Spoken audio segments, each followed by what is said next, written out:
Una-una po, happy anniversary, happy 3rd year anniversary sa ating pong lahat dito sa Day by Day KMC 1 Ayala. Yung anak ko po sa technical science, si Aaron. At si Abby po, yan, part na rin siya ng Presiders Ministry. Kaya... Ayan, good morning po and happy anniversary, Day by Day! Palakpakan po natin ang ating Panginoon. So, growing up, I'm inspired by the many day-by-day workers who poured their hearts into the ministry.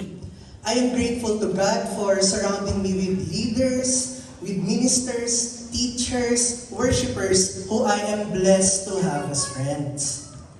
My parents, ang inyong Kuya John and Ate Mel Arieta, were called by the Lord to lead our day-by-day mini bulwagan. Hindi po madaling magtakbo ng church, pero through Christ who strengthens us all, here we are now. I witnessed their ministry firsthand. Bata pa po kami, maliliit pa po kami, sinasama na kami sa folk arts and sa mga church activities. And I want my parents to know this. Mom, Dad, I am proud of you. I'd like to thank all the workers, volunteers, my parental figures, families, and friends na nandito for your efforts, commitment, and support over the years. Thank you sa pag-aalaga, thank you po sa inyong friendship, and may the Lord bless you more and more. What makes a church successful is not based on the number of attendees or the amount of offerings received. Ang sukatan po talaga ng success ng isang simbahan ay nasa pagmamahalan ng bawat isa, ay nasa lalim ng pagkakilala natin sa Panginoon, nasa pagiging maka-Jesus, at sa pagtulong-tulong ng kapatiran. Muli, happy anniversary Day by Day! Mabuhay ang Diyos! And for me, our church is more than just a church. It's my home and it's a family. Kasi I'm from Laguna and nag-isa lang ako dito sa Manila. So ito na yung second na tahanan ko and second na family ko. And what I really admire most sa church na to is it doesn't focus on the Sunday services. Meron tayong ministries, meron tayong Bible studies, and I really feel like it really cares for my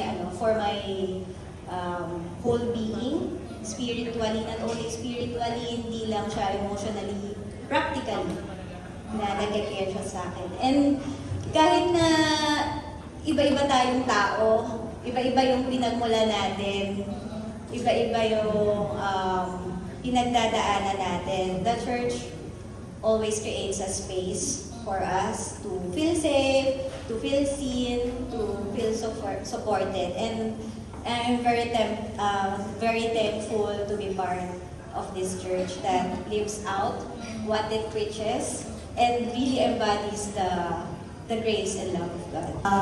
Be-bless po ako doon sa mga mensahe ni Pastor Jan na maikli pero malaman. Maikli po pero malaman. Kaya nagpapasalamat po ako, napupuri maging sa Bible study natin, sa pangunguna nila Ate Gina, nila Ate Malu. Talaga pong buhay na buhay ang pinag-uusapan. Maia-apply mo sa buhay mo at talaga po namang uuwi ka na busog na busog sa pag-aaral ng salita ng Diyos.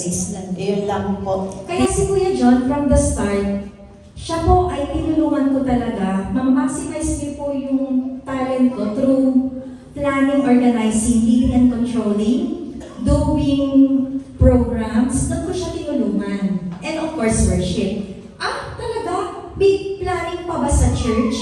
Opo. May strategic planning po ang church. Kung ang mga kampanya na minahawakan namin, i-strat lang namin, kung church pa po kaya.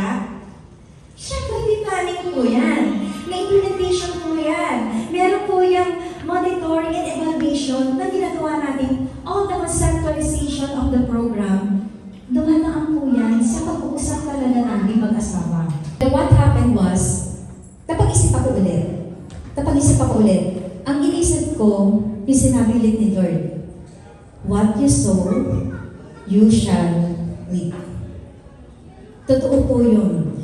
Alam nyo, yung sinasabi ni Pastor Ed na yung law of impenetrability. Narinig na natin ito sa physics.